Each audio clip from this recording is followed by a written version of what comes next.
In March 2019, at the Game Developers Conference, Google made a jaw dropping pitch. Imagine a world where you never need a console or a gaming PC. Just click a link and instantly stream the latest blockbuster in 4K, 60 frames per second. The pitch was simple: the cloud replaces your hardware. Stadia, they said, would be the future of gaming. But back then, we didn't know that the future would last only 3 years. Stadia launched with Google's massive infrastructure, a custom controller, and big promises about games that were only possible with the power of a data center. According to official announcements, it would launch later that year in 14 territories, offering at least 22 games. The stage was set for a revolution.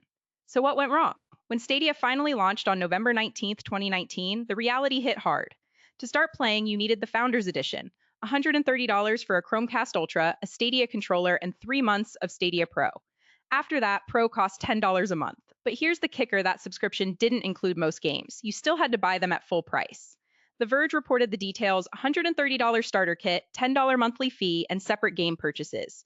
It was a bundle of confusion. Consumers were asked to pay like a console owner, but with none of the ownership.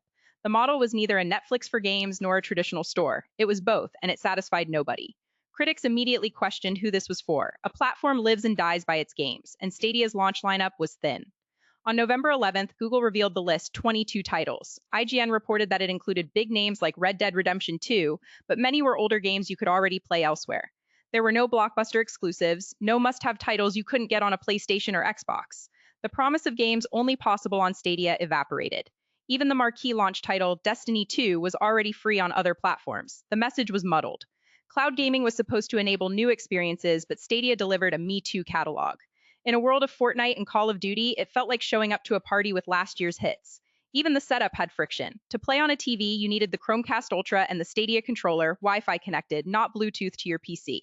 The controller itself was decent, but it only worked wirelessly with Stadia at launch. On phones, it was pixel only at first. On PC, you had to use a wired connection. Forbes reviewer Paul Tassi detailed his frustrating experience. The promise of playing anywhere was undercut by a maze of compatibility. The idea was beautiful: start on TV, continue on phone, finish on laptop. In practice, it was a tangle of dongles, wires, and unsupported devices. Stadia's hardware experience felt like a beta, not a consumer product from a company as polished as Google. Cloud gaming's greatest enemy is latency, the delay between pressing a button and seeing action on screen.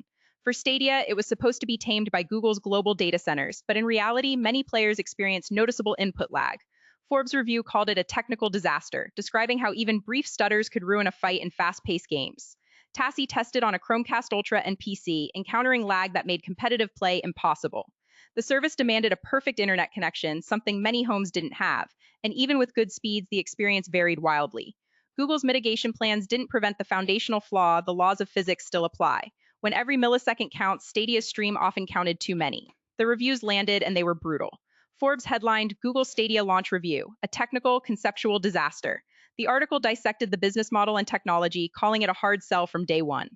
Other outlets echoed the sentiment. Stadia scored low on value proposition. Why pay $130, then $10 a month, and then $60 per game when you could just play on an Xbox with Game Pass for less and with no lag? The mismatch between promise and delivery was stark. Google had hyped a revolution, but delivered a product that made you miss your console. The concept was ahead of its time, but the execution lagged behind, literally and figuratively. The bad press seeded doubt that never went away. There was a deeper problem: Google's reputation. The company is infamous for launching products with fanfare, then killing them. Google Plus Inbox, Google Glass, dozens of others. The graveyard is so full it has its own website, killedbygoogle.com. When Stadia launched, that history haunted it. Consumers hesitated to invest in a platform that might not survive. To buy games on Stadia was to trust Google with your library. Given the track record, many chose not to.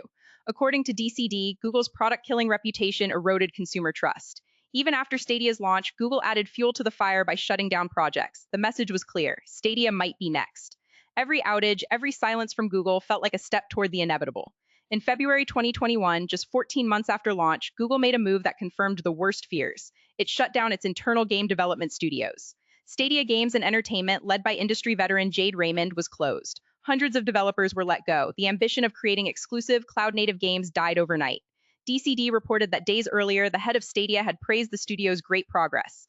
The sudden reversal signaled that Google's commitment was thin. Without exclusives, Stadia became a third-party storefront competing with Steam, Xbox, and PlayStation, all with better libraries and no subscription required to buy games.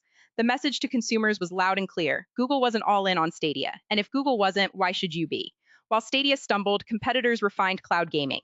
NVIDIA GeForce Now came out of beta with a generous free tier, letting you play your existing PC games. Microsoft xCloud bundled cloud gaming into Game Pass Ultimate. Amazon Luna launched, albeit quietly. Each shared the same technical challenges but offered better value. NVIDIA didn't ask you to buy games again, Microsoft gave you a library. According to industry analyses, Stadia's pay for everything model looked antediluvian. The narrative shifted. Maybe cloud gaming could work, but not the way Google did it. The market was proving that convenience alone wasn't enough. You needed a pricing model that didn't feel punitive. Stadia's insistence on full-price games alongside a subscription made it the worst of both worlds. On September 29, 2022, Google posted an FAQ. Stadia would shut down on January 18, 2023. The announcement was terse, almost surgical. They promised refunds for all game and add-on purchases and even for Stadia hardware bought from the Google Store. Subscription fees for Stadia Pro would not be refunded, except for the final month. DCD noted that Google pledged to make good on the money, but not the lost libraries. The date was set, 3 years, 2 months, and 1 day after launch, Stadia got its death sentence. For those who had invested, it was a bitter pill. The promise of play everywhere, forever from the cloud, turned into play until January 18th. The countdown began, then came the refunds. True to their word, Google began processing payments. Millions of dollars flowed back to consumers. The Stadia refund process was surprisingly smooth, according to the Stadia Help FAQ. If your payment method was gone, they even asked you to contact support. It was an unexpected display of corporate responsibility, but it also highlighted the scale of the failure. Google was paying people to forget Stadia existed. And there was a final twist. The Stadia controller got a firmware update that unlocked Bluetooth. Suddenly, the best part of the Stadia ecosystem lived on as a decent generic gamepad. In death, Stadia's hardware found a life its software never could. It was a small mercy. So why did Stadia fail? It wasn't the technology alone. Cloud gaming can work. GeForce Now and xCloud prove that. But Google's execution was a masterclass in how to undermine a good idea. A confusing business model alienated customers. A weak launch lineup gave no reason to switch. Technical issues shattered the illusion of seamless streaming, and Google's trust problem meant nobody dared bet their library on it. When the internal studios closed, the final pillar crumbled. Stadia became a zombie platform, alive but not living. In the end, Google didn't kill Stadia because cloud gaming was impossible. It killed Stadia because it approached it like an engineer solved a problem, not a platform built for players. Stadia isn't remembered with fondness, but it left a mark. It proved the demand for convenience in gaming. It forced competitors to accelerate their cloud offerings, and it taught the industry a valuable lesson. A walled garden needs a reason to enter.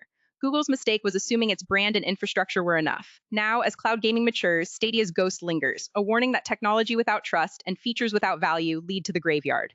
The Stadia controller, repurposed via Bluetooth, remains a physical reminder of a service that almost was. So next time you see a new Google product launch, ask yourself, will this one survive? Because in the product graveyard, Stadia has plenty of company.